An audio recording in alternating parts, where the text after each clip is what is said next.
We are the Kingdom Marriage Multipliers, and welcome to the KMM.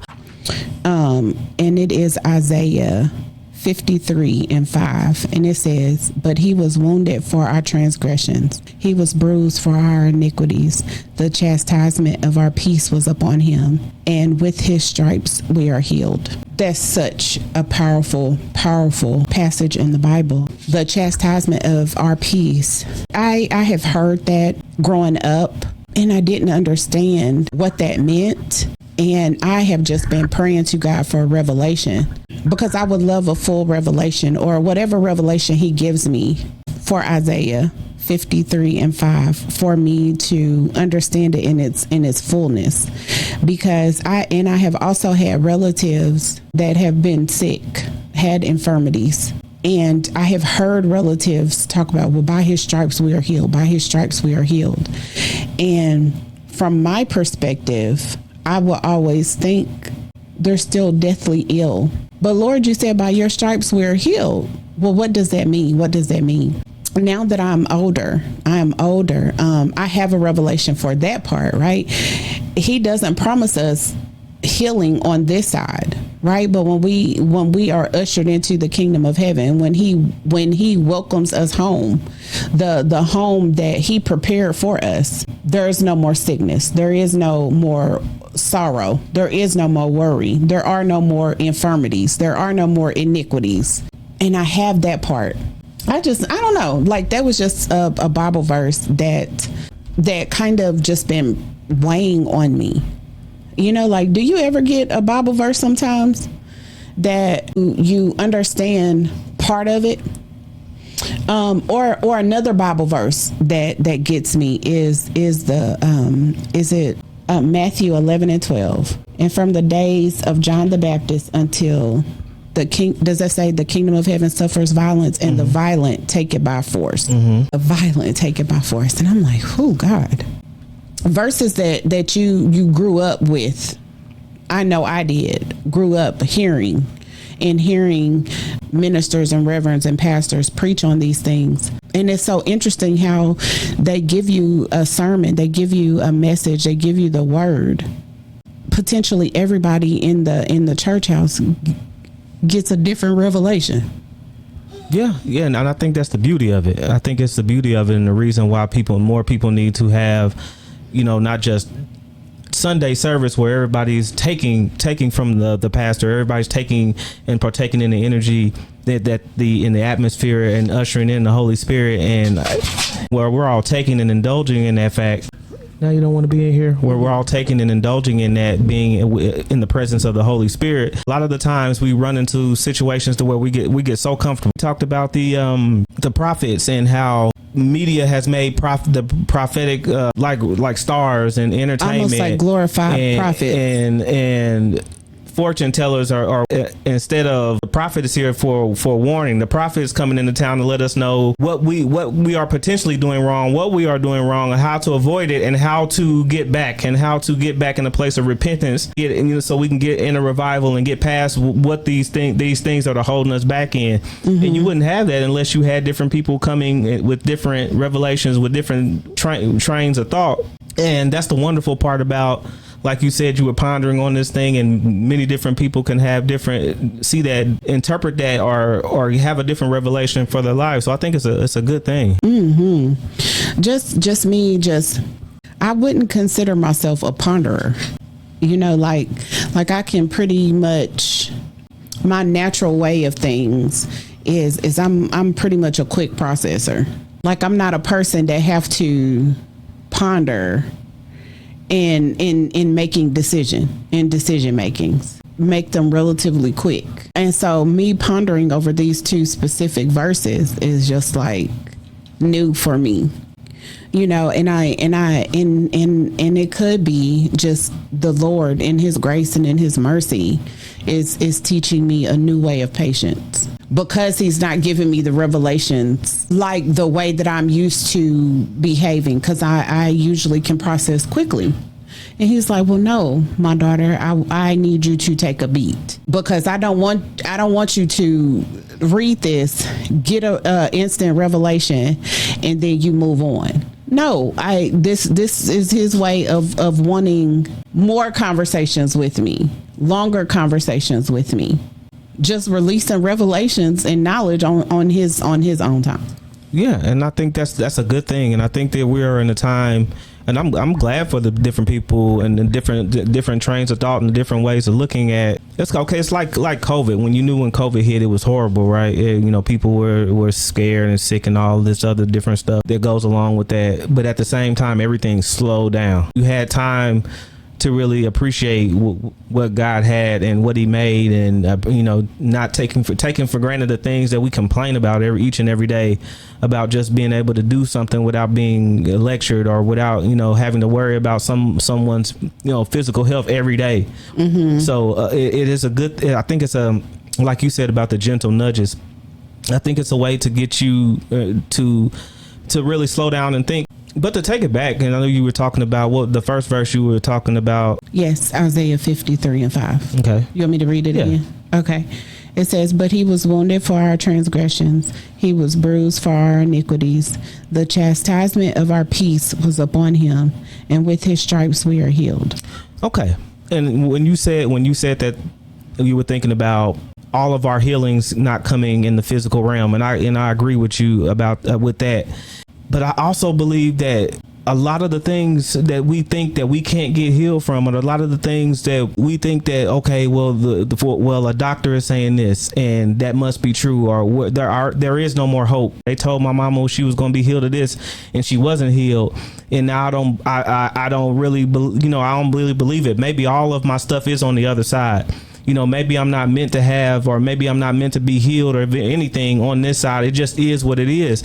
And when you talked about Matthew, that made me think like, well, maybe something is missing. I'm not even going to say maybe. Something is missing. Matthew 11:12 said, "In the days from John the Baptist until now, the kingdom of heaven suffers violence, and the violent take it by force." And that's a revelation to me. The violent take it by force, and the kingdom of heaven suffers violence. Y'all have to think about that. The kingdom of heaven, let it soak in for a minute. The kingdom of heaven suffers violence from everyone. And if people want you to stop, they're going to force you to stop.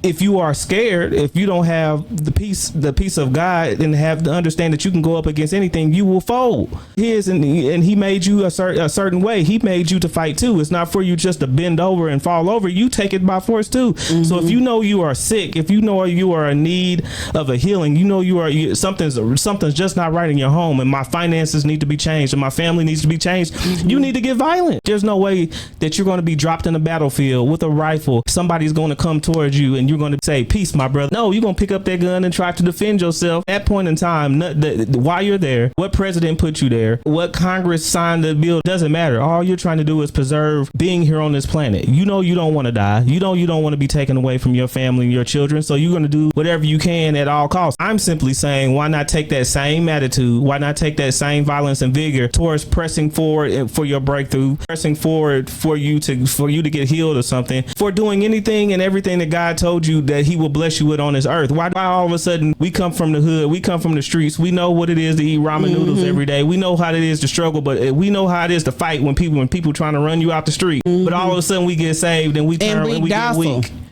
We like wet tissue. I don't believe that. Yeah. I'm a firm believer. Don't start nothing, don't be nothing. Don't mean just when I say I'm a believer in Christ, I'm gonna sit here and let you hit me upside the head. No, I'm gonna grab a brick and I'm gonna hit you with it. Oh gosh. I'm 40 years old. I'm not gonna let you sit and beat me because you think I'm a born believer in Christ and let you run over me. Mm-hmm. It's the same thing. God doesn't want you to be weak. He wants you to understand that he made this world the way it is. You have to choose to be a follower, and you are a warrior too. It's okay to fight. It's okay to press for the things that you want. It's okay to make sure that you're going to have, at some point you're going to have to. And that's what I said a few lives ago, that what happened to us, or people not knowing how to battle. Mm-hmm. People are always talking about we want to fight, we want this. To break them generational curses. Yes, it's going to be World War III. It's going to be this. I'm going to be ready, but you don't know how to defend yourself. You don't know how to go 3-4 days without eating. You don't know how to go fish and find you some food. So if the people that are dominant cut your food supply off, how are you going to live? If the people that you said you're going to fight cut your means to eat or feed yourself, cut it off. How are you going to survive? You can't. And I said but you talking about a great delusion. That is delusional for you to think that you were prepared for war, but you never trained for war.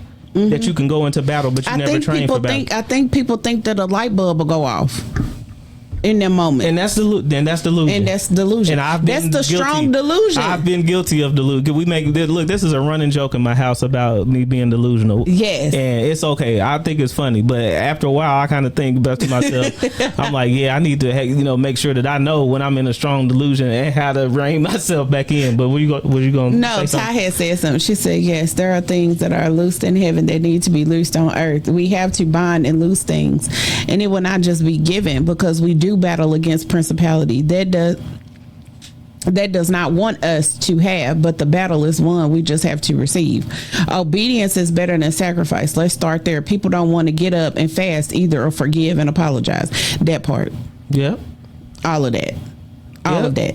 No, because I think it's and I know we weren't going on pride, but the topic of pride, but pride is such a sneaky sucker, and it's like pride is like, even when you know you wrong and you still can't apologize, that it's almost like your throat close up.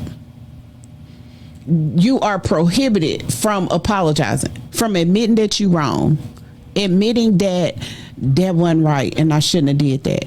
But you just move on like nothing ever happened. Well, they should know, that I was wrong. That should be enough. No. Humble yourself and say, yo, I'm sorry. To say sickness, I need to get that sound bite too. That is a sickness. and then that's a thing on our family, Black people's families, right? I don't want to talk about just color, because I'm sure our people aren't the only ones that go through that. But in our community, it'd be hard for them older people to apologize, and then it seems like it's even hard for the young ones to apologize.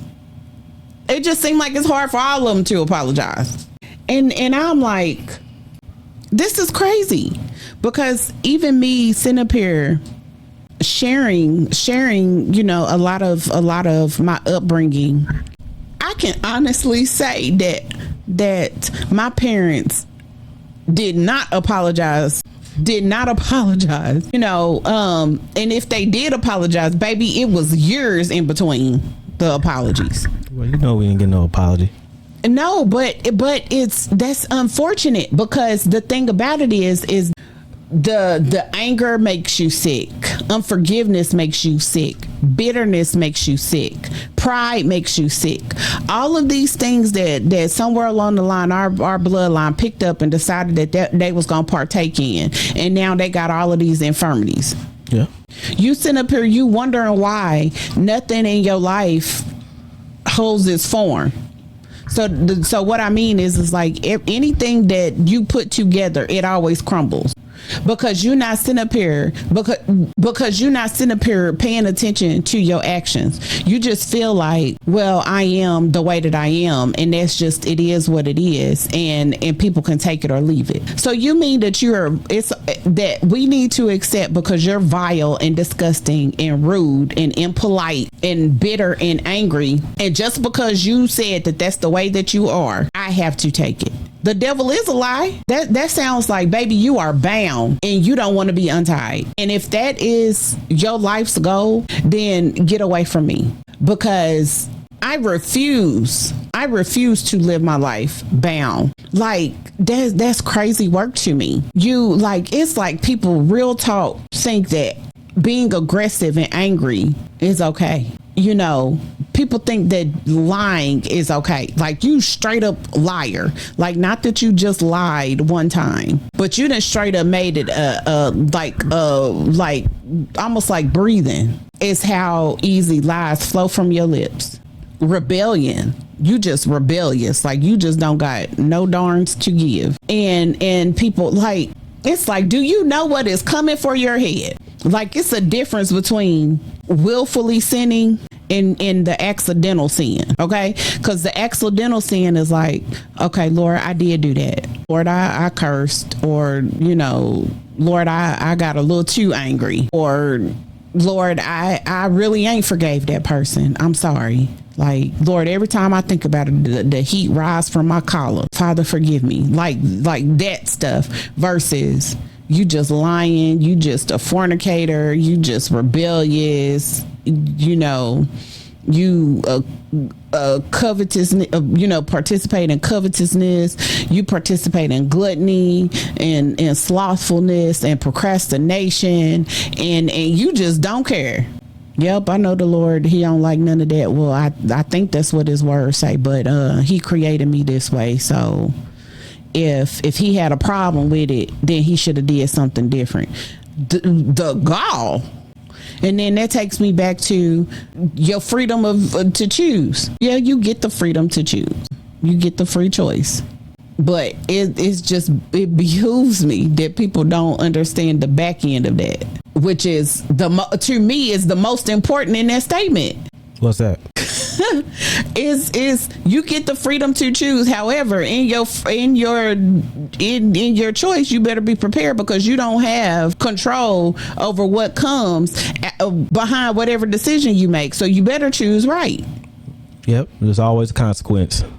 It's always a consequence when you choose and left. I think that's why it's so easy to say the devil made me do it. When people, we had that conversation last week, man, and the person was like, they tired of people talking about the devil made them do something. Different people made them do something, and I'm like, who told that person and that the devil made them do something, and why was it something that was ran off with? That's what I'm like, because what responsibility do you have if the devil is making you do something? No, because people have an issue with taking responsibility.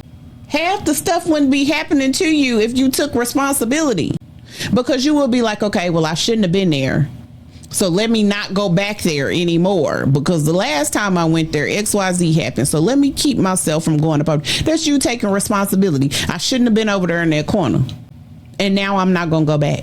Versus, I mean, that ain't had nothing to do with me, and that shouldn't have happened. No, you shouldn't have been over there. Okay. No, you good. You good. Look, you ain't got to tell me. Okay, I understand. Look, I'm gonna take it to, because we were told to go to 2 Kings today, and we were doing studying. So that 15 was tight. And I'm just gonna go talk a little bit about what you just said about pride, and I was talking about healing and wanting things to happen, and then I think we really don't understand, I think, for the most part, of how those sins like pride and those things that they don't really focus on when at a young age or at the beginning, how much it can stagnate you. And studying a little bit about Nahum's leprosy, how, Nahum was the great commander, but he had leprosy, and that was a symbol of uncleanness. And his journey was a pride, because he was a great commander, and I think Elijah, right? Mm-hmm, Elijah told him to go dip himself 7 times in the river, the Jordan River. Mm-hmm. I guess it was the dirtiest part of the river. It is. They said the Jordan River is gross. And if you don't, because I've never read that before then. I know we talked about it a couple times, but before that, it's just like one of them stories I never read or never even thought about.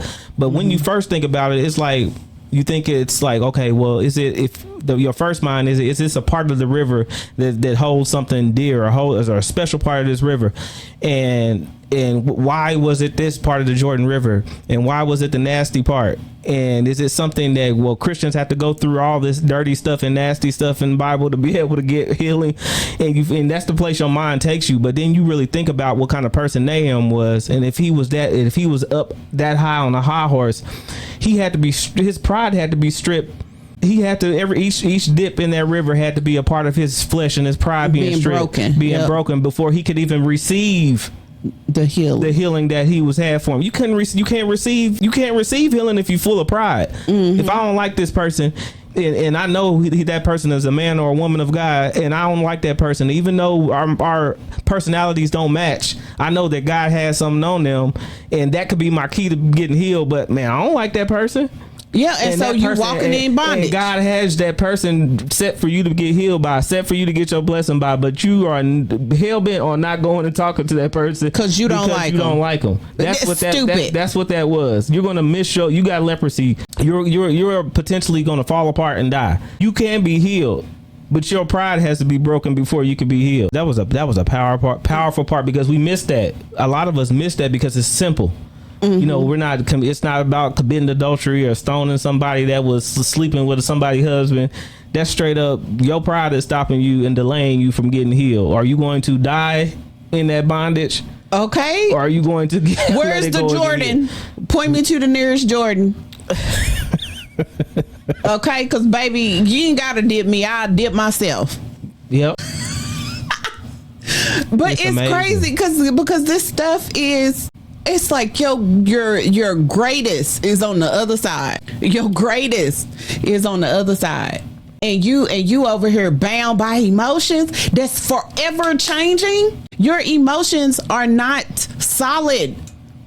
Like if you okay, me and Aaron, happily married. Do we be having beef sometime? Yeah. Yes. Don't sit there like that. Cause you know I'm not lying. It be smoke in the city sometime. Okay, but that's proof that the feelings are fleeting because you get mad. I'm gonna take this back to 1986. My mama said all I did is ride a rocket horse.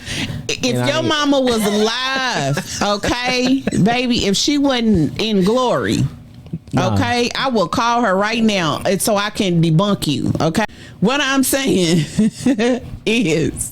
It be smoke in the city, but that's a testament to how emotions are not all they cracked up to be, like the pedestal that people put them on, because we get mad at each other. Yeah, and I think a lot of that and for a lot of us are our test in life, and I don't think we notice it, and not until hindsight we went back, and that's what is good about you doing journaling, or I'm trying to take notes or whatever when it comes to you, because when you go back and look on, like, dang, that's the time I missed it, and I'm like, okay, I need to pay more attention what's going on with my emotions, because I shouldn't be missing this many.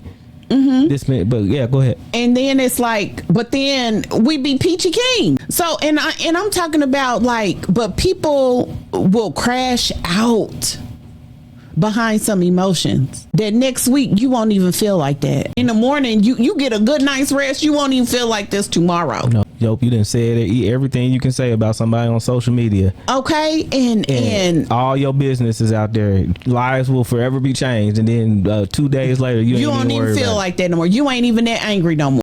But then pride creeps back in because you I stand behind what I said. I stand behind what I did. And ain't nobody getting no apology out of me. And I'm like, okay. And when God allow all of them stones to come rolling off this hill, they gonna bash you in the head. Every last one of them. Okay? Because you got spirit, soul, and body. And when we talk about our body, we talking about our flesh man. Okay? The word calls us to kill this flesh. All the time. We are led by our flesh a lot of times. That's why pride is on a lot of people. Unforgiveness is on a lot of people. Rebellion is on a lot of people.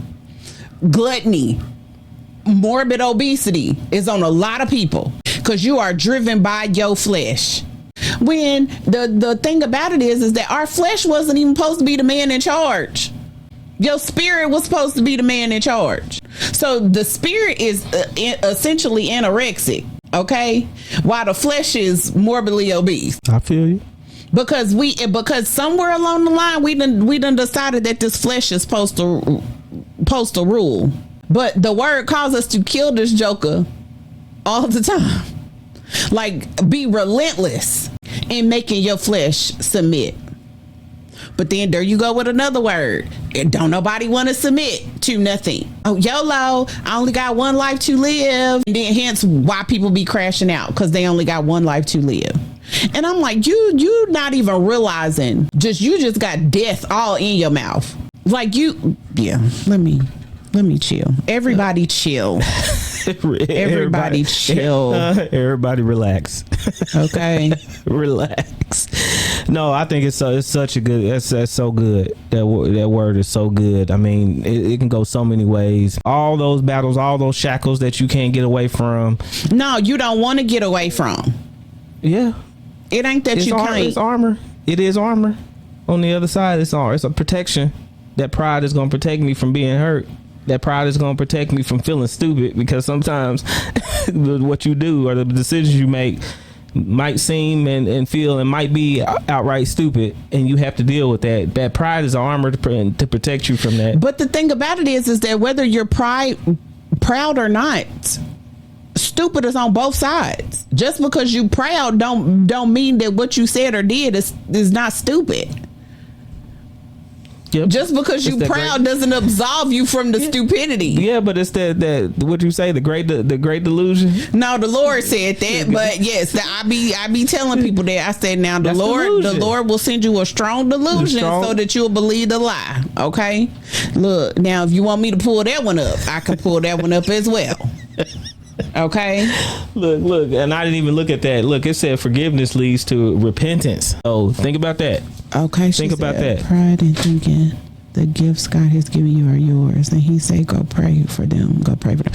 Okay, because I don't know how many times I have heard people say that they heard the Lord tell them to do something, and because the person that the Lord tell you to go do something to or do something for look a little bit different.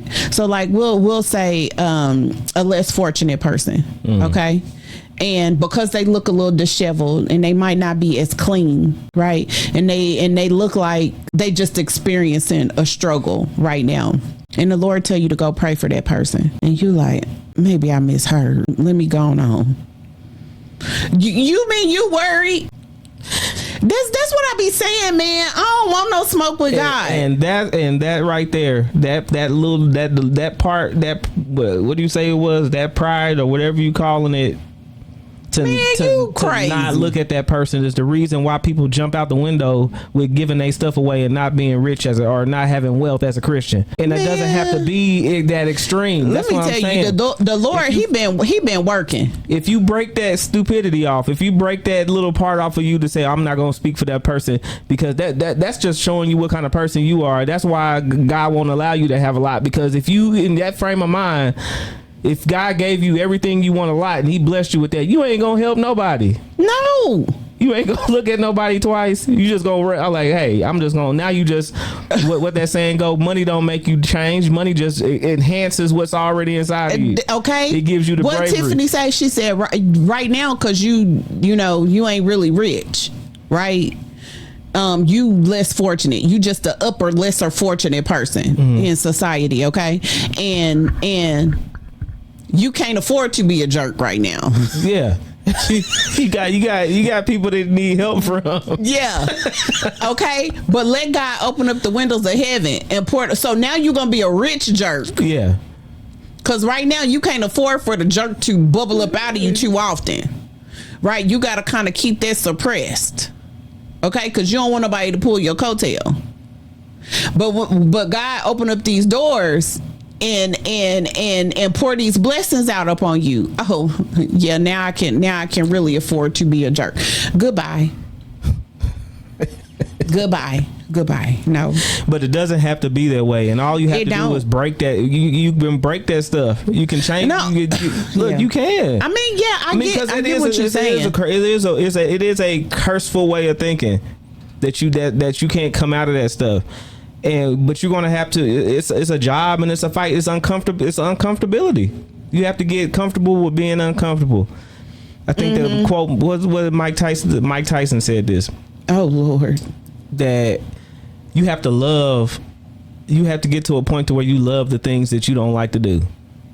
Okay, that was a little safe. You want to be great. You want to do things. You want to be great in the kingdom of heaven. Then you're gonna have to love and you have to become friends, and you have to love the things that you don't like to do. Do you like to go out and talk to people? No. If God wants you to go talk to somebody and bless them, it's gonna come a time that you got to do that. Do I like doing that? No. But if I wanted to do, it's like great, if you want revival, yes, you're gonna have to get comfortable with doing those things that you don't really want to do. I don't really like to do.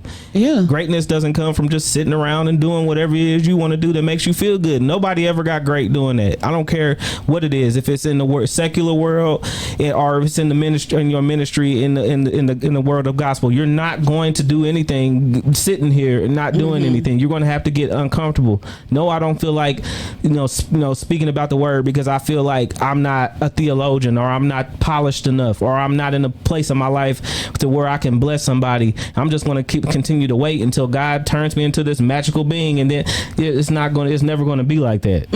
And like Ty said, he said, if my people will humble themselves, yes, but don't nobody want to be humble. See, Ty finna have me yelling. Look, I'm about to run up out of here. Put that music on and run up out the room. Ty trying to have me come out of pocket. Don't nobody want to be humble. Like, that's almost like an offensive word. Like, people be offended because somebody's humble. Why I gotta humble? Who you think you are telling me I gotta humble myself? Why don't you humble yourself? And see, and messing with me, now you gotta fight on your hands.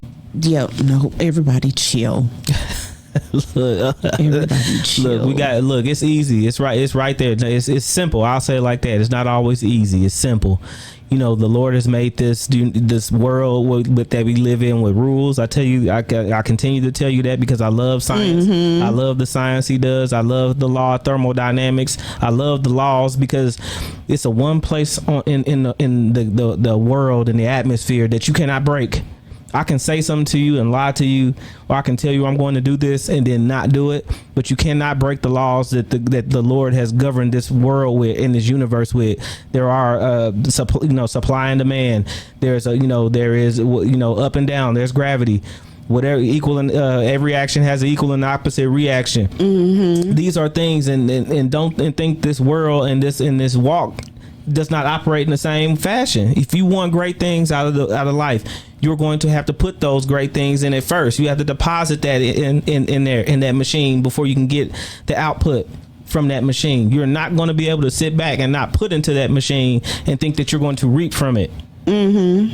So that is what we have to learn. We want things to happen to us. We want people to be humble and respect us. Then we have to be humble ourselves. Right. We want our situations and our lives to change. So we're going to have to change first and watch out everything around us change. It's as simple as that. We want a closer relationship with God, then we need to get up and make and set that time aside and dedicate that time for my relationship to grow. I want my body to be better. I want to make sure that I'm here longer, and then I'm going to have to make sure that I take away from the things that's going to make me pass away sooner. That means I can't sit up in here and drink Dr. Peppers all day. That means I don't want to exercise, but I'm going to have to keep my heart strong. It's equal and opposite reaction. That's what you got? I was communicating with somebody. Yes. And like the gentleman said on that show we were watching, we sit up here and beg God for forgiveness every day, every hour, every week. We're sitting up on our knees begging God to give something to us, or begging for forgiveness, but we are the least forgiving. We are the least forgiving. It's like pulling teeth sometimes to get us to forgive, or again to get us to give grace to people. But then we up here begging God to forgive us and make changes and repenting and helping us and begging please. But we don't have that grace for each other, and we don't have that grace for when it's time for us to give that grace. And you want stuff to change, that's the first start. The first part you need to start at is giving the grace that you want God to give you. Amen. That's all I got. Read that for me one more time, because I heard the end part. Because I wasn't read nothing. Or restate it. I said that we are the least forgiving people on this planet. And that we sit here day in and day out asking God for forgiveness because we want things to change and we want to be in good graces with the Lord and we want for everything to be okay. But when it comes time for us to give somebody forgiveness and grace, we won't. It's like pulling teeth. Well, shoot, I got grace here in a minute. I give him some grace next week. I forgive him, but when we praying God, we asking for a doggone breakthrough right then and now. And shoot, be doggone if it don't happen, then God did you wrong. Yeah. So I'm saying that's the things you got to think about. This universe does not work like that. God didn't put us in a universe that where we can reap things without sowing into them. We can't just magically make stuff happen for us, and we're not putting out the same things in this life. It's just not going to happen. I was sharing. Sorry to cut you off. I was sharing with one of my best friends today, or no, it was last night. And we were talking about God bringing people into our lives because they are our mission or our. I don't think I said mission. I don't know. I said some word. But we were talking about seed sowing. Excuse me. We were talking about seed sowing. And I remember, us talking about, I think a lot of believers experience impatience.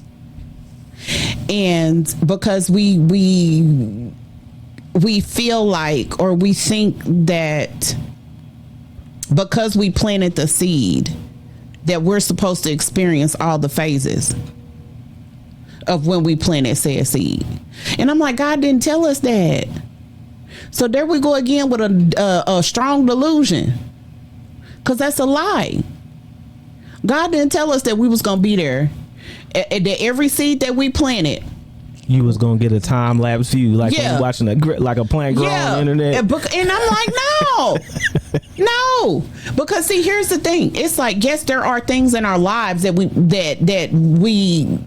sow into and we reap.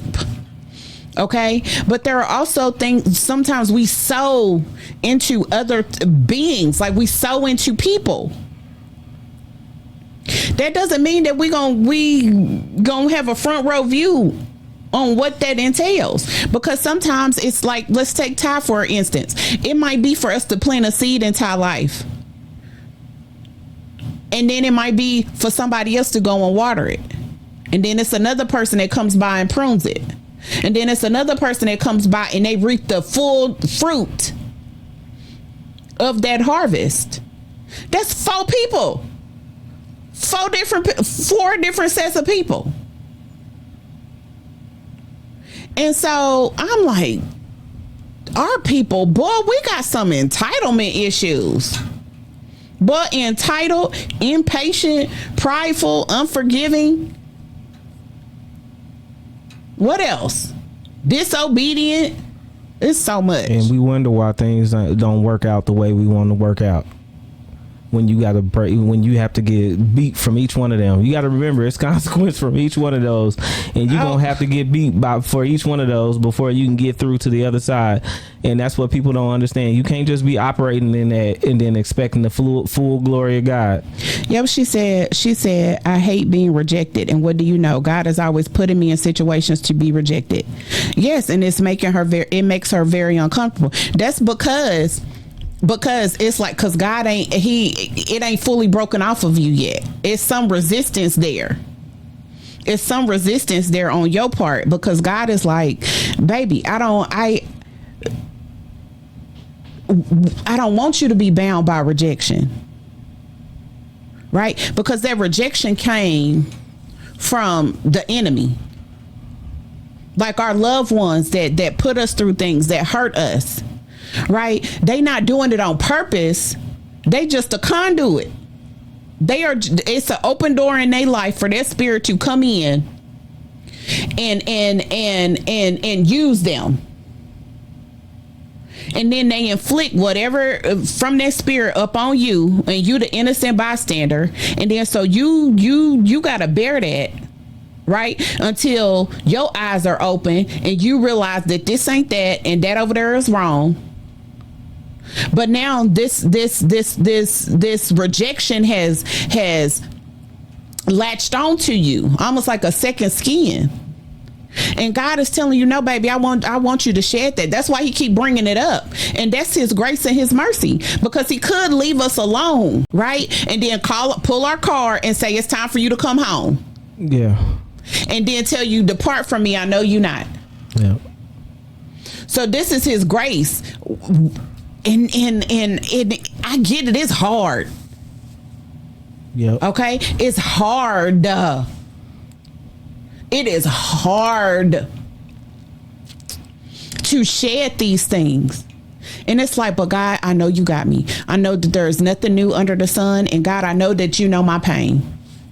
Because here's the thing. He gotta, off top, he gotta know rejection. He gotta know rejection. Because people rejecting that man every day. Yep. And every day. Yep, and it's going to come a time to where you're in a position to where you might be witnessing to 100 people, and they all might be talking to you crazy, but it might make you feel like I don't want to be rejected. I'm going to leave. I'm going to bow out. And those three people in the corner was right there waiting on you to stay strong for them to be able to get what you giving. Yep.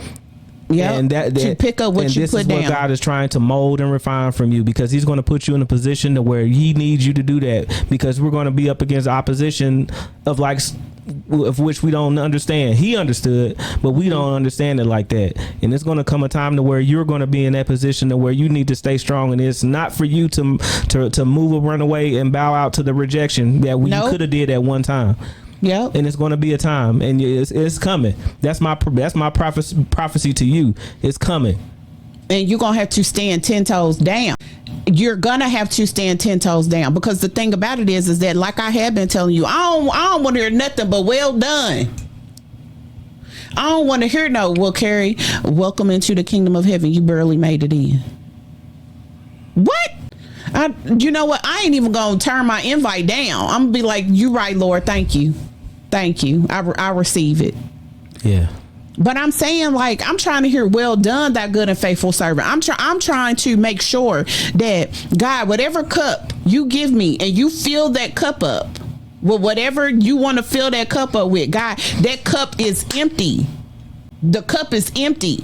I don't need my cup still half full. And he talking about, you didn't do this, you didn't do this, you didn't say this, you didn't go over there, you didn't pray for this person, you didn't give this homeless person something when you saw them. It's like, man, okay, this is what I'm gonna say, and then we're gonna get up out of here. It's like we make stuff so difficult when God can make things so much more difficult. He tell you, when you do to the least of these, you doing unto him. So that means when you see a less fortunate person, it ain't your business what they doing, where they going, none of that. If God presses on your heart to get that person, it's 110 degrees outside, and y'all know that heat I'm talking about, it come from the pits of Oklahoma.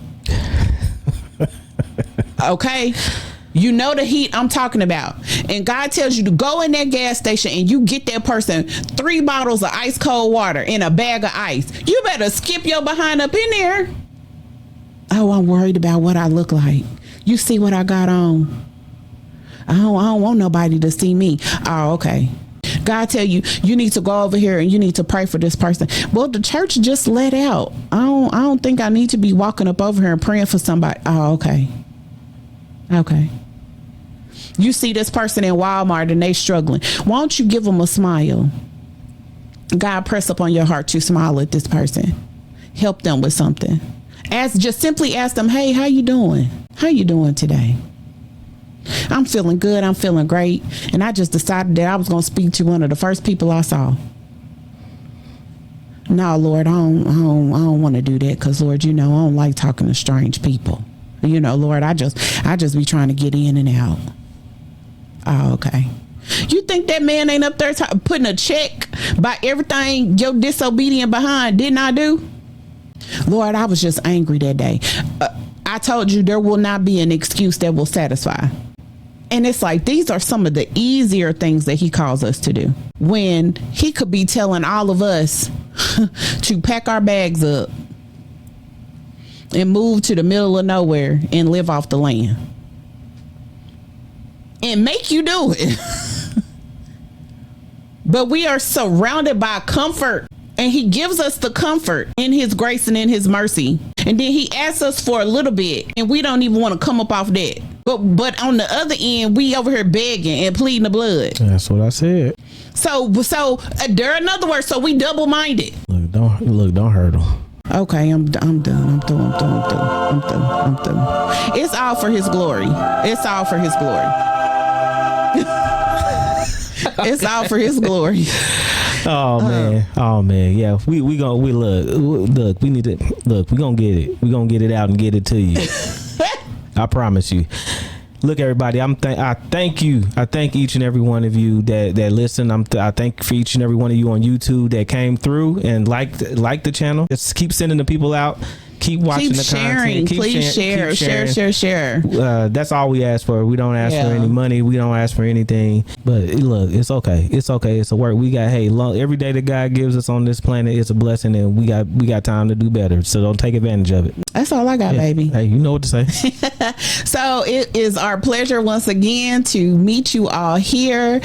We hope that those that were here to get this message, that it blesses you immensely, and those that are going to catch it on the back end at a later date, we pray that it blesses you and it enriches your life in some way, shape, form, or fashion, and that we just give God all the glory and all the honor and all the praise.